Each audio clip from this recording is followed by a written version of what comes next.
Welcome to the African News Review podcast, where we cut through the noise and get to the truth. I am your host, Adesoji Iginla, and each week we are here to challenge the biases, prejudices, and misinformation in the Western press about Africa. Using historical context and contemporary insights, we set the record straight and reclaim the narrative. Tune in every Sunday at 12 p.m. Eastern as we uncover the real stories and reshape the conversations about Africa. This is the African News Review podcast, reclaiming Africa's narrative, one story at a time. Yes, good evening, and greetings. Welcome to African News Review, a weekly conversation in which we take a look at Africa's coverage in the Western press and deconstruct the stories together. I am your host, as usual, Adesoji Iginla, and with me, as always, is a journalist and publisher, Black Star News, broadcaster, Black Star News Show, every Tuesday, 3 p.m. Eastern, on WBAI.org, 99.5 M New York Radio. He's also the author of Manufacturing Hate, which inspired this program. Speak no other than Comrade Milton Allimadi. Welcome, sir. Welcome. Thank you, brother. Asante. Yes, you're most welcome, as always. Without further ado, we go into our news stories for the week. Our headline story comes from Radio France International. It's becoming a regular feature on here, and I speak of none other than Monsieur Macron. So the headline reads, Senegal and Chad rebuke Macron over inaccurate French troops withdrawal claims. The Senegalese Prime Minister and Chadian Foreign Minister have condemned claims made by Emmanuel Macron regarding negotiations about the withdrawal of French troops from several African countries, dismissing them as inaccurate. And that's the Prime Minister of Senegal, Ousmane Sonko. Macron said during his discourse that the announced withdrawal of French military bases have been negotiated between the African countries involved and France. He claimed it was purely out of convenience and politeness that France allowed these African nations to make the announcement first. The remarks were made at the annual conference of ambassadors held this year on 6th and 7th of January in Paris. However, Senegalese Prime Minister Ousmane Sonko criticized Macron's remarks as completely inaccurate. And while Chadian Foreign Minister Abdourahmane Koulamala described them as disdainful. The Chad position on that news story was, quoting Mr. Koulamala, the government of the Republic of Chad expressed its deep concern over the recent comments by the President of the French Republic, Emmanuel Macron, which revealed a disdainful attitude towards Africa and Africans, Koulamala said. He added, despite 60 years of presence in the country, France's contribution has often been limited to serving their own strategic interests with little genuine or lasting impact on the development of the Chadian people. Mr. Sonko, on the other hand, said no discussion or negotiation about withdrawal had taken place to date, and the decision made by Senegal stems solely from its own will as a free, independent, and sovereign country. Your initial thoughts, sir? Well, obviously, Macron wants to find a face-saving spin to the whole narrative of being kicked out of Africa. Saying, we sat down, we discussed, and we both came to the conclusion that this would be a mutually beneficial move, Remember, it was first Mali that announced the expulsion of French troops and French dominance a few years ago. Yep. And of course, Mali and the military there, the military government that had come to power, was frustrated at the lack of progress in the war against the very well-armed militant groups that have besieged the country. And of course, you and I know this all emanated after the destruction of the Libyan government in 2010, Correct. 2011. So Mali made news if people go back and look at the way it was covered at that time, it was unprecedented. An African country telling France military, get out. That was huge news. And I advise people, go back and look at the way it was covered at that time, both by international media and by local media in African countries as well. It was almost unbelievable. And then you had Burkina Faso doing the same thing. You had Niger doing the whole thing. Because that kind of expulsion is actually a repudiation of what France's narrative had been. That even after independence, these countries needed our tutelage. And that is why we remained there. Of course, we both know the truth is the opposite. We wanted to remain there so that we could continue colonialism in another form. True. Which is the case. And no European country likes to be seen as being kicked out, particularly by an African country. You see? It doesn't reflect well on the allegations of European superiority. You see? So he's saying that this thing was mutually negotiated. Agreed.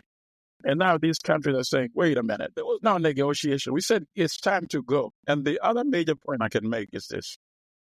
When Chad, of all the countries, hitherto regarded and identified as a neo-colonial French entity, is speaking this kind of language, then you know things have truly changed on the ground. That's what I can say.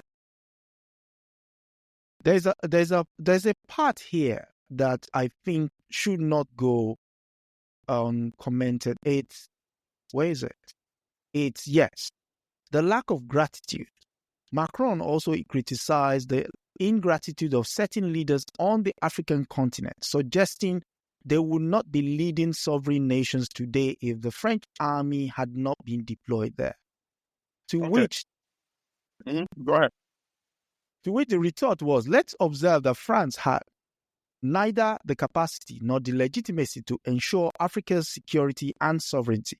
On the contrary, it's France that have often contributed to destabilizing certain African countries such as Libya, which you alluded to earlier, with disastrous consequences for the stability and security of the Sahel.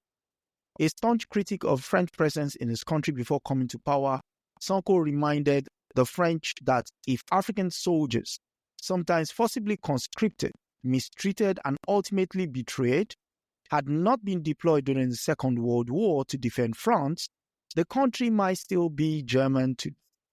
Okay, that one, the last remark. Yeah. It could be a coincidence, but it could also be because I've been tweeting that. I tweeted that a couple of years ago.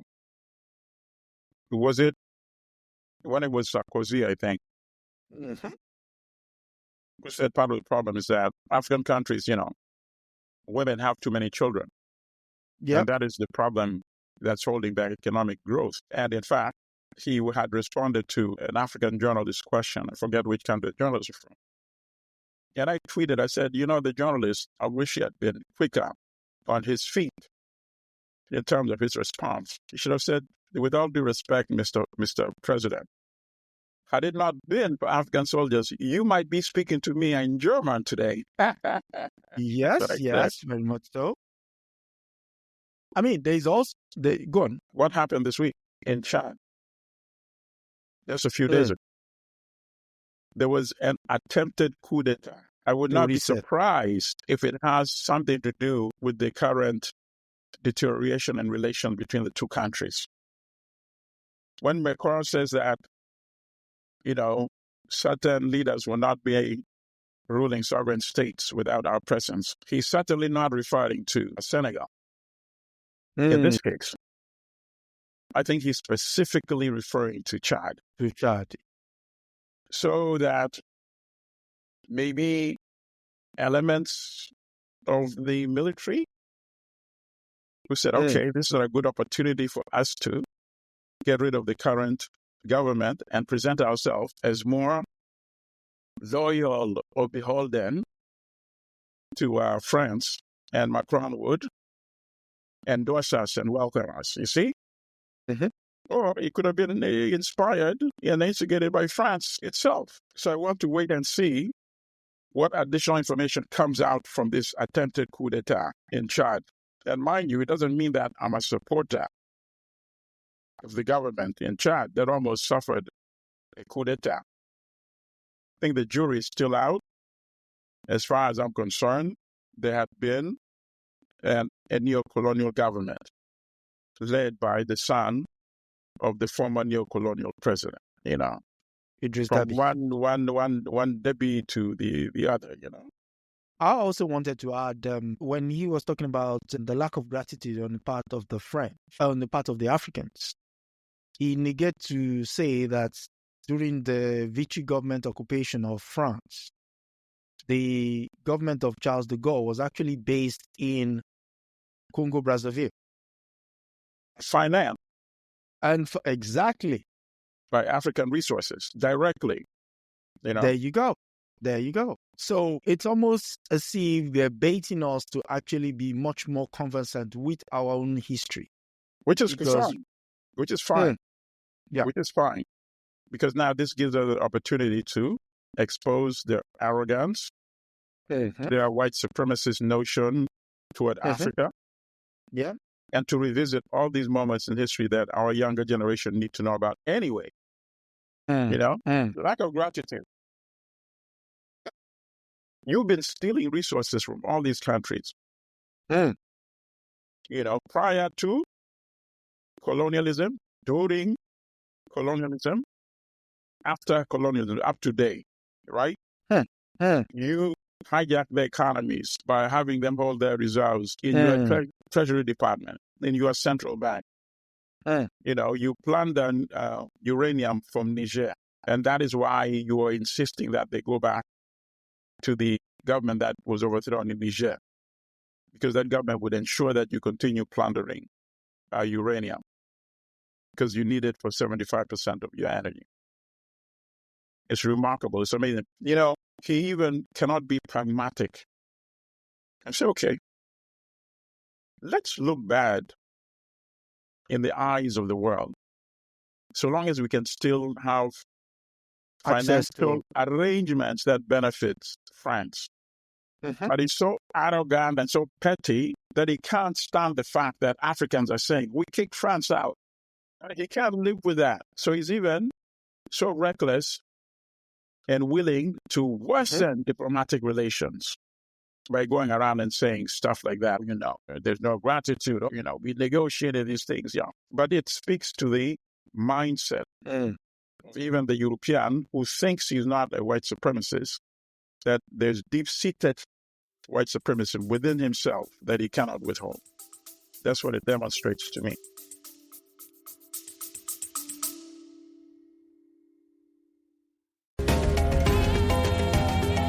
Just taking a quick break here on the African News Review podcast, but don't go anywhere. If you're enjoying our deep dive into the real stories behind the headlines, make sure to subscribe so you never miss an episode. Every Sunday at 12 p.m. Eastern, we're here to debunk the myths and bring you the truth about Africa. Want to help spread the word? Share this podcast with your friends and leave us a review. It goes a long way in helping others discover the real Africa. Without further ado, let's get back to setting the record straight.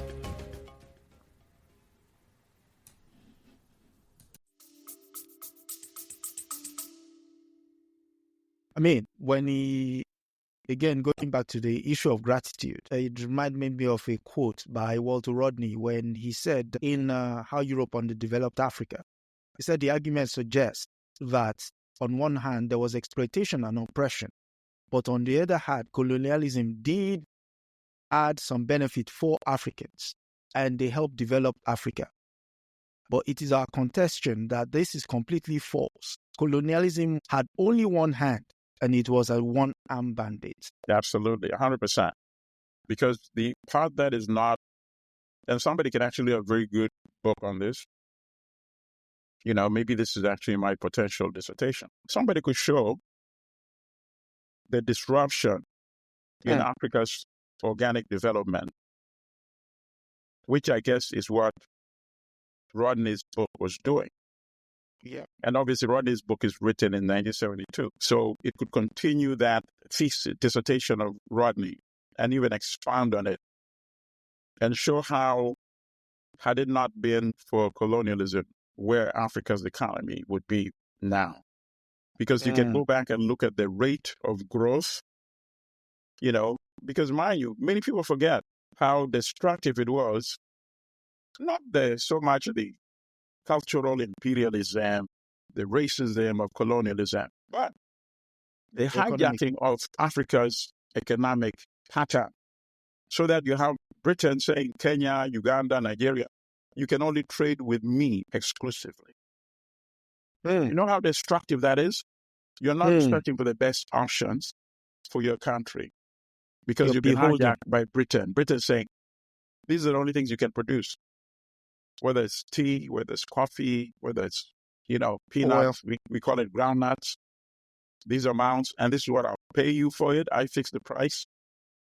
And then these are the manufacturers that you will import from Britain, not options from where you can get the best deal, only from Britain. You see? Think about those kind of economies. And those economies prevailed for 6, 7, 8 decades, almost a century, right? Yep. And before that, as you know, Africans had developed their own trade routes. Nobody was forcing the African states on the east coast of Africa to trade with China, to trade with India. They saw benefit in what they wanted to produce to trade with India, China, and, the Far East. Prior to colonialism, you see, they would have kept looking for their better options. Yeah. You see? And also, colonialism prevented African countries from industrializing, right? Yeah. Many of the industrialized countries today industrialized at a very late stage, meaning very recently, because the technology was becoming widely available. But European colonial powers would not allow their colonies to industrialize because that would be suicidal. It would be competing with their own manufacturing industries in the mother country. You see? So all of this, if more people knew about it, Macron would not dare make a asinine statement like that. You see? So one final question on that story. How can African nations ensure sustainable partnership while safeguarding their sovereignty? Or would you... You can't be a partner with somebody who's exploiting you. You see? You only be a partner, a trading partner, if you decide what you want to sell and you can negotiate the price. The U.S. negotiates with its trading partners. Right? Correct. Britain doesn't come and say, this is what you're going to produce. U.S., this is what I'm going to buy, at what price. And this is what you're going to buy from Britain. Or the other way around. USA making those statements. It doesn't work that way. Same thing with China. Because these are people that have now equal weight to some measure. They have advantages in certain commodities and positions. We have in Africa what you call potential advantage or latent advantage. We have all the advantages, but we cannot benefit from any of these advantages because we are too weak. As these tiny, tiny states, we are too weak. Look at a country like Congo with all its resources. Congo's, the population should be enjoying wealth and prosperity. Should be much wealthier than people in the United States, people in France, people in Britain. But so long as they come and they say, Congo, your cobalt, your coltan, your uranium, your copper, this is what I'm going to pay you for it. So there is no... And unless we change that, it'll be the same thing. And how can we change it? By really getting rid of these tiny, tiny, useless, small states. We are actually imposing suffering on our people by holding on to these states that were created by European colonialists anyway. Specifically for their own interest as well. Yeah, but we have serious issues to deal with. if we cannot get our people to even love themselves and work amongst themselves in harmony within our own individual tiny useless states, how are we going to, but in fact, people don't realize it would actually be much easier. So look at Rwanda, for example, where you have this ethnic combustibility between the minority Tutsi, who actually control the country and the military right now under Kagame, and the majority Hutus, who are being imposed by the ethnic minority. If you had a federated East Africa, that would not be the situation. The Tutsi would be one of the many smaller ethnic communities within that East African Federation. With its own The agency, Hutu would be one of the relatively larger ethnic communities within that broader African Federation. So that animosity, that tension that's led to these recurrent massacres would not exist. You see? So these broad entities would actually make it easier for us to create harmony in Africa. Okay. And speaking of creating broader issues, the UK has decided to bring forward negotiations with regards to the Chagos Islands. And for that, we go to the Financial Times, and they say the fear of Trump is the beginning of wisdom. The UK, the story comes from the Financial Times, and the UK has offered to pay front-load payments in the Chagos Island talks. Officials are racing to conclude deals before Donald Trump takes office later this month. I wonder why. The UK government has offered to front-load a tranche of payments to Mauritius in order to finalize the draft deal over the sovereignty of the Chagos Island, according to people familiar with the talks. Britain is offering to pay Mauritius about £90 million a year for the initial 99-year lease of Diego Garcia, a major atoll in the Indian Ocean archipelago, which hosts a strategic, crucial UK and US military base. London has issued a new proposal to pay an initial tranche covering several years' worth of payments as a sweetener to finalize the stalled deal before Donald Trump's inauguration on January 20.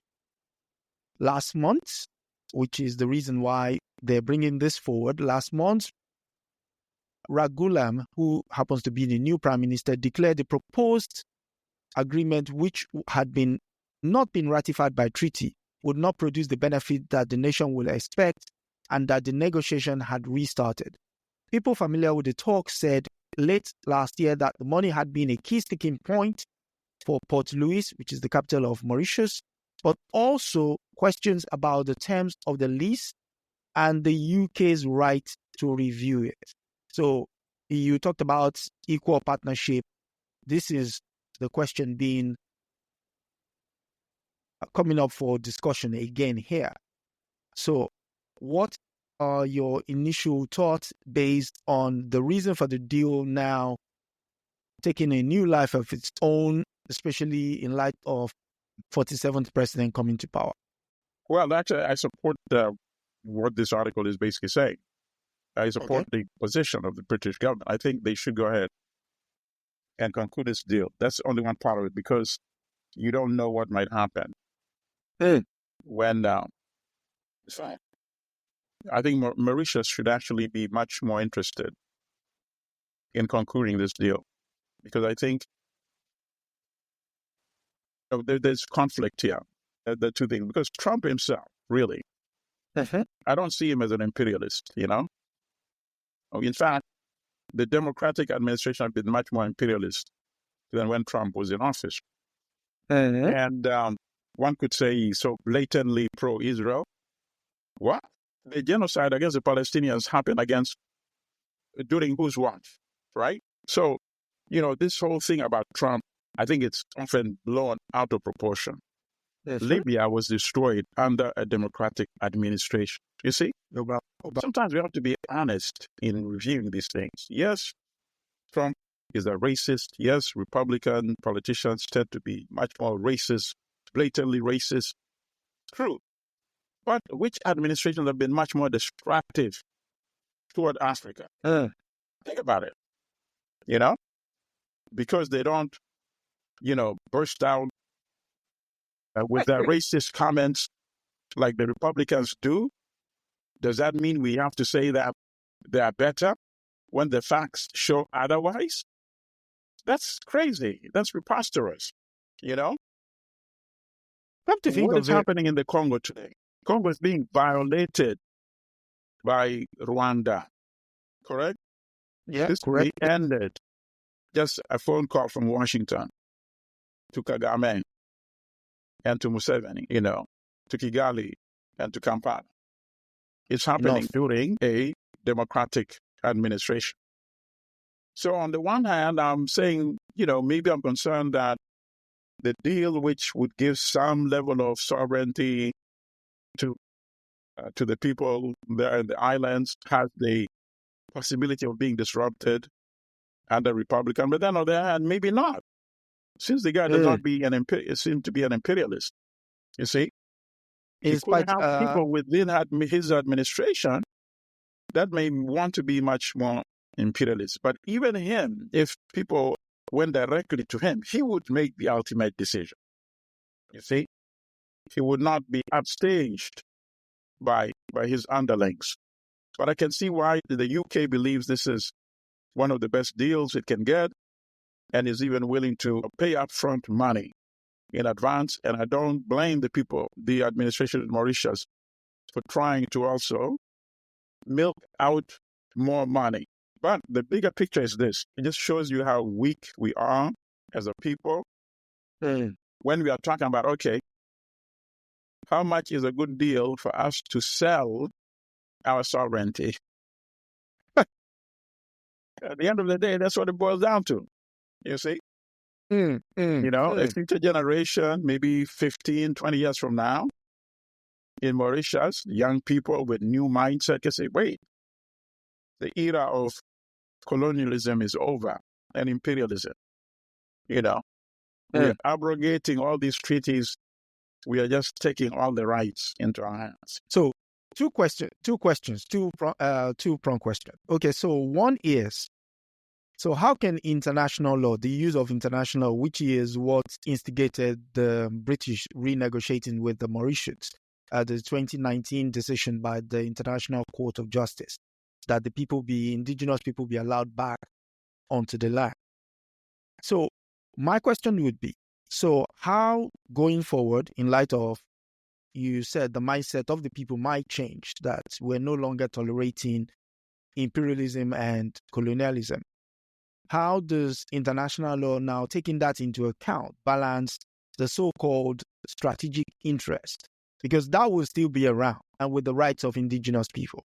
So that's the first part. The second part would be, yes, although the democratic side of the political family within the United States have been much more vitriolic outside the United States in terms of their foreign policy.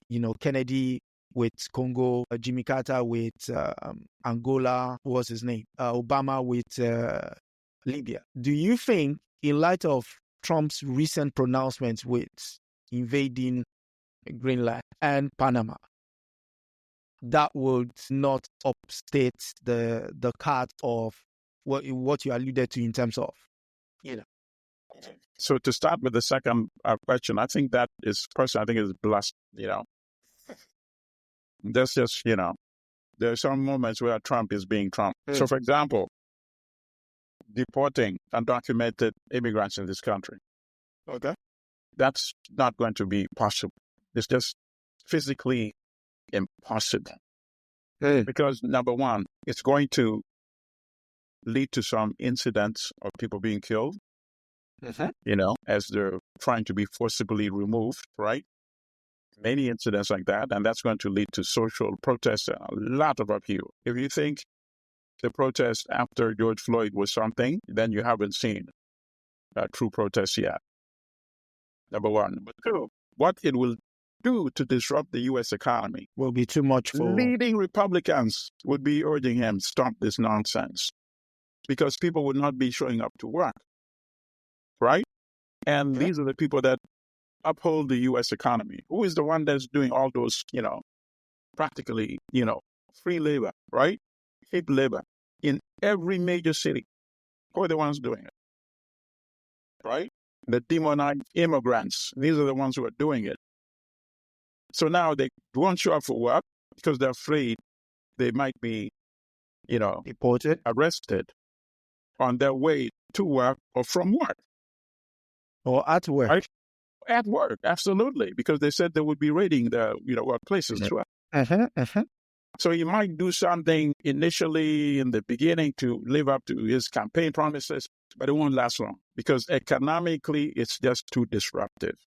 Even he himself, the guy was not paying his employees at some of his mansions and his golf courses. He was not paying his Mexican immigrant employees, you see? So that's why I say, this issue of invading Panama or Greenland, I think that's just, a bluster. Now, the issue of international law, as you and I know, international law is only applied when the powers that be want it applied. If international law was being applied, we would have a Palestinian state already today, meaning the attack on Israel in October that instigated this genocide never would have occurred because there would already be a Palestinian state. Why? What motive would they have if they have an Israeli state, Palestinian state, for people to attack Israel and kill people the way they did in October to instigate this, you see? If international law was being applied. If international law was being applied, then the genocide in Gaza would have been stopped after South Africa filed its case in. Yeah. If international law was being applied, why was Netanyahu arrested when he came here in his last visit to the United States? Right? Okay. Although, maybe that's the only country he dares go to right now. Yeah, right? of course. Yeah. So international law is applied too selectively. And that's been the problem. So we can't say because there's been a ruling, therefore this and that can't be done. It can be done, and it has always been done, you see, unfortunately. And that's part of the hypocrisy. They want to invoke the law only when it suits their needs, not when the law is the law, which should be the case. The law should be the law and should apply equally to everyone. And that's how we can start creating a harmony, right? By making it clear that you can be a large country, you can be a small country, but if the system that's set up to adjudicate makes a ruling, then it must be applied. And if we set a pattern like that where it's applied consistently, then we would have to people would tend to rely more on these kinds of institutions rather than military might. Because once we prevail in making our argument and convince all these other nations to support us, and there's a ruling, there's no need for war. But so long as you say, we only respect the rulings if it suits our needs, it's hypocrisy. Let me tap one more question onto the issue of Chagos Island. Now, we're looking at a case of settler colonialism being redressed, right? So could it be a test case in the international courts that countries like the Kikuyus in Kenya, the Shonas and Indembeles in Zimbabwe, and the Herero and the Nama in Namibia could bring a case like this, charging settler colonialism as against the colonial powers? Could you see that happening? Yes, why not? But instead of coming as small entities like that, they should go through their national state. They should go through the state of Kenya. They should go through the state of Namibia, which in fact they did do against the Germans for the genocide of the Herero and Nama people. So here's the deal. And this might have happened if we had a United States of Africa. We had formed the United States of Africa in the 1960s, because then they could make a demand on all the former European powers. So you know what? We want to come back in Berlin. Let's have the conference at Berlin, where you had the initial conference to dismantle Africa, to disrupt Africa. Let's close the Berlin era by having another Berlin conference. And this one will be the conference of compensation for the victims of what was initiated at Berlin. So we assessed a certain amount for Britain. You know, we know the countries that you can guesstimate the annual surplus you're extracting, you know, for a 5-year period, and then project that for the entire period that you were there. Then we can come up with a certain amount for all of that. And then we can say, okay, because, you know, we tend to be humane by nature, we'll give you a discount. We'll discount 50%, but pay us this amount. And then the Berlin era will be over. We'll never bring up the issue of colonialism again. Can I be facetious and say, that if we were powerful, you see, united, you know, like China, you know, like India. India's much more powerful than us because they have the population and some level of technology now, but we have much more resources, and we would supersede India within a very short time. And we can start making these just demands, you see? So who and they would have to pay attention, because at the end of the day, they want our resources, you see? They would listen. So who will pick up the tab for Portugal? Portugal will discount by 90%. Portugal has no money. In fact, Portugal will say, okay, no, I was about to say, if you agree for us to colonize you, but it would cost us to colonize Portugal.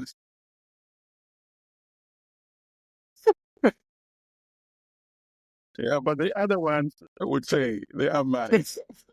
Speaking of the other one, Spain, Apple has been up in the news this week. And for the next story, we go to Radio France International, and it's the DRC case against Apple brings new hope in conflict mineral crisis.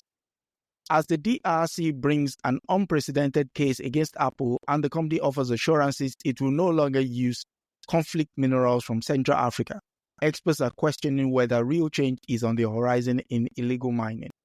So, the story was filed in by Melissa Shenna. The war over the so-called conflict minerals is more than 2 decades old, but the fight to prevent the exploitation by global tech companies is much newer. In the Democratic Republic of the Congo, the DRC, various armed groups, including both the Congolese army and rival armed rebel groups among them, M23, occupy mines and trading routes, forcing miners to work for free. Minerals from these mines include tungsten, tin, and tantalum, often referred as the 3 Ts, have been illegally smuggled through Rwanda for several years and eventually exported to tech companies such as Apple, Tesla, and Samsung. Wow. But the DRC filed criminal charges against Apple over the use of conflict minerals, and there is a renewed hope that this illegal mining could be brought to an end. A criminal complaint was filed early in December against Apple's subsidiaries in France and Belgium, where the Congolese government alleged Apple uses conflict minerals laundered through international supply chains, which the American tech giant denies. How do you see this one panning out? I support it wholeheartedly. You know, because, and the good thing is, they may ignore our laws within our countries and our weak institutions, but it's harder for them to flout law in the United States or in Europe, because they can be subjected to serious sanctions. They can be deprived of participating in the market in Europe. So they cannot afford to ignore a ruling in the United States and Europe and those established industrialized nations. So I hope that the case does go forward. I hope there's a ruling favorable to the Congolese, and you will see its immediate impact on the ground. Because the sad thing is the war, so-called war we are seeing in Eastern Congo right now, it's not a war between two nations. This is a war of aggression against Congo and the people of Congo by Uganda and by Rwanda as proxies for international corporations. who continue to steal Congo's wealth. Uganda exports hundreds of millions of dollars in gold that Uganda does not even have. You see? It has even built smelters in Uganda for gold that it does not have. There was a story, as you know, a few years ago in the Financial Times, I believe, where a Congolese minister said Rwanda steals up to $1 billion of Congo's resources per year. So why would Rwanda want that war to end? Why? Think about it. It's financed and trained a whole army, which is Rwandese, and calls it M23, quote-unquote, rebel.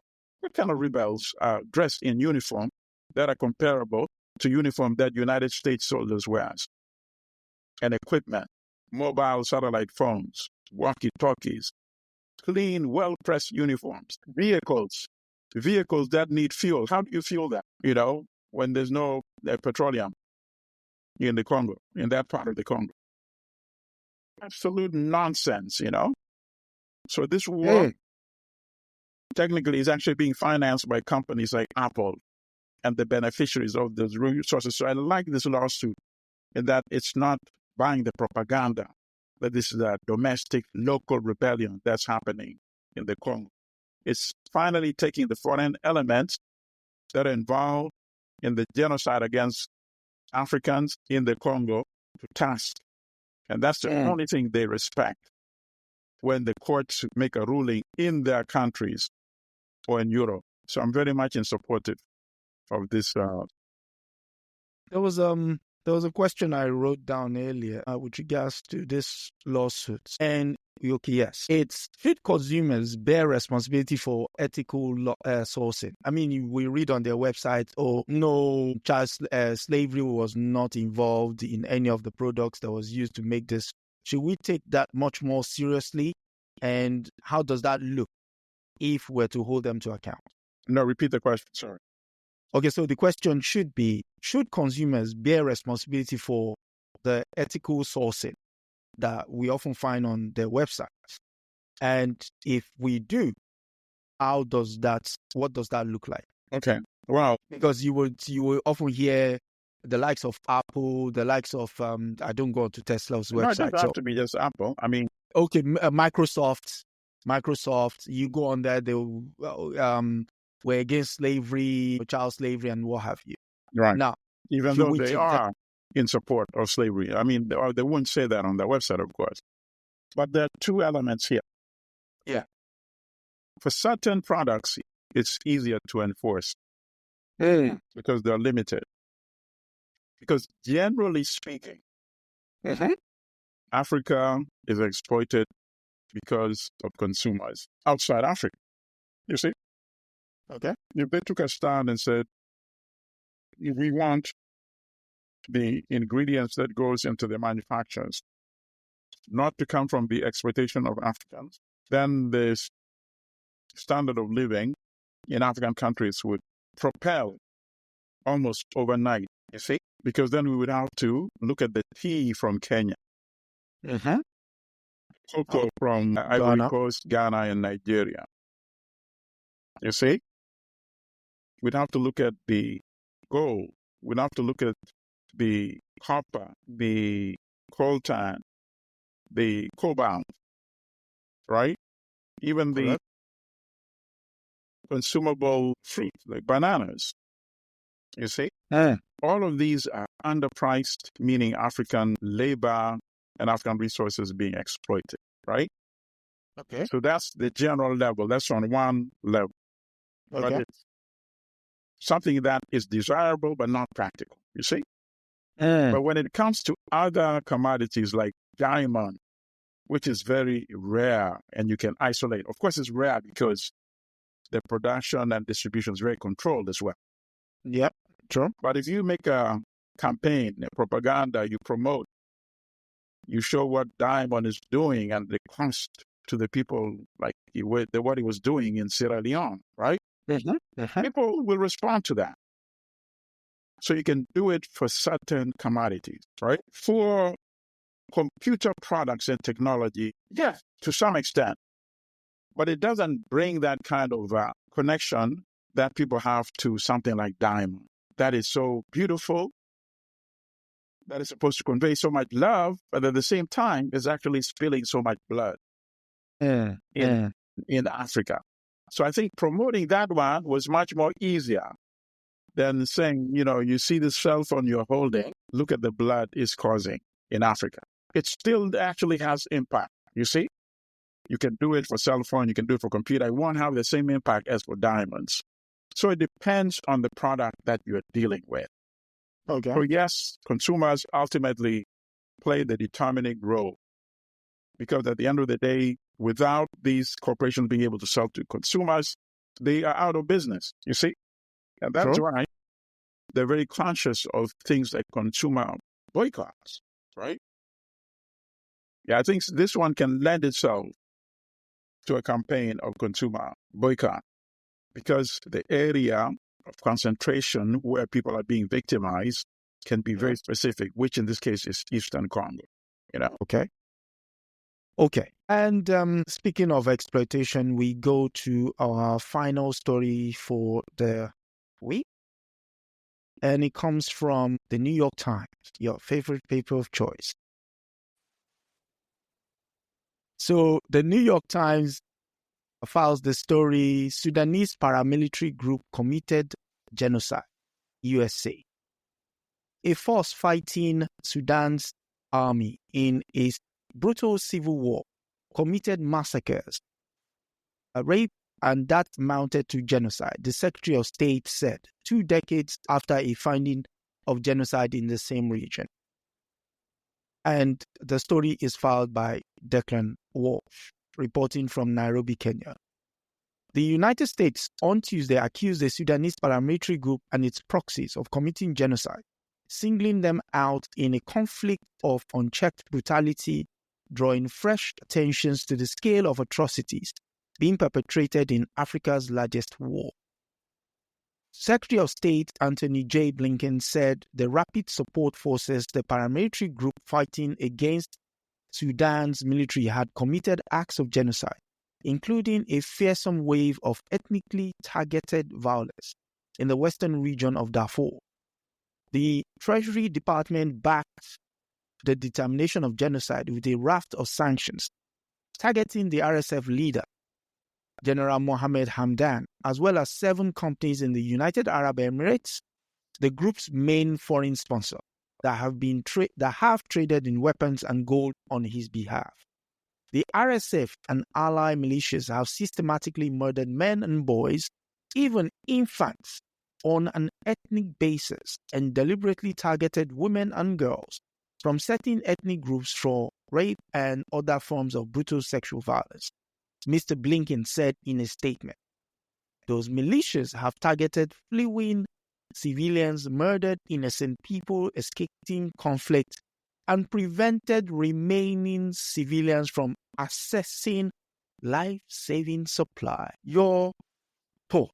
Well, I mean, frankly, as I said, I'm not a supporter, generally speaking, of martial punishment, capital punishment, but definitely in this case, that this guy who leads the RSF, General Hamdan, deserves, the maximum penalty, for what he has allowed as Commander-in-Chief to unfold.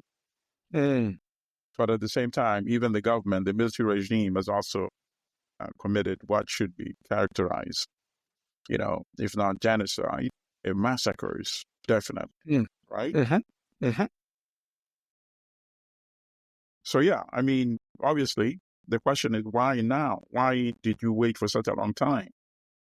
When now 150,000 estimated people, even more, have been killed in this war. So what is the threshold for genocide? You knew they were being targeted, the victims, ethnically targeted, depending on what part of the country they come from, depending on how they look like the country. You knew they were being targeted for genocidal killing there, right? So this statement, this position could have been taken a long time ago. So now it turns out, why were you not saying this a long time ago? And one of the reasons that has been discussed is that you were trying to protect Israel, because people would point out the double standard and say, if you're calling them out on a genocide, why are you not calling out the Israeli genocide against the Palestinian people? You see? So that was supposedly one of the things that had been debated, allowing that. So you're telling me that because of what you feel the impact would be on Israel, to you, that was much more important than the lives of Africans in Sudan. It is just preposterous. It is disgusting. It's very ugly. It's very racist, white supremacist. But at the same time, it shows you how the world operates, the hypocrisy. You see? So normally when you declare something like that, it means you're outraged, right? But apparently, you could have been outraged a long time ago. To call it out. So it's very cynical. It is welcome, of course, because this guy is a criminal, him and his associates, and they need to be held accountable, and they need to pay the consequences. But at the same time, it's very cynical and hypocritical that this is something that could have been done a long time ago and was not done for political reasons. One of the reasons why actually, when I picked up the story, nothing could have been a metaphor for something that was happening elsewhere. If you take out General Hamdana's name, take out Sudan's name, take out the RSF's name, and take out where it was happening, and replace it with the Israeli state, Benjamin Netanyahu, replace the United Arab Emirates with the United States, replace the getting of the money from sources with the United States. The only thing missing was you not, like you said, you not acting when you should have, waiting this long. In fact, going as far as saying the Speaker of the House saying the International Court of Justice and the prosecutor would be sanctioned and what have you. Because when I was reading it, I was like, and the fact that it was even the New York Times that published this, like, where's the irony? Yeah, I mean, yeah, I'm glad you said that. And I want people to think about what you just said. What you said is that you are imposing sanctions on the United Arab Emirates for basically financing General Hamdan, when you have been financing Israel to the tune of billions of dollars to continue genocide against the Palestinians. So it's rank hypocrisy. But it shows you the power of power and then the weakness of the lack of power, which is where Africa is today. Weak because it lacks power. It's weak because it's not united. United States of Africa would wield power, and whatever African leadership says would have much more impact and beneficial consequences than today. It's so ironic that, even before this whole concept has taken a stronger hold on the continent, when it was just starting, this African, some of them had more power back in the day than today. Nkrumah was overthrown when he had gone. He was on his way to Vietnam to try to negotiate an end of the war between the United States and Vietnam. Think about that.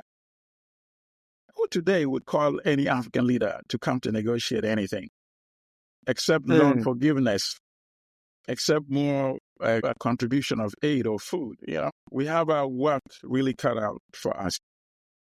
But it has to begin with uniting Africa so that we can have power and then truly start negotiating. You took the question I was going to pose on this part, which was, you already say anyway, that what role can African institutions and leaders play in mediating and resolving the Sudanese civil war?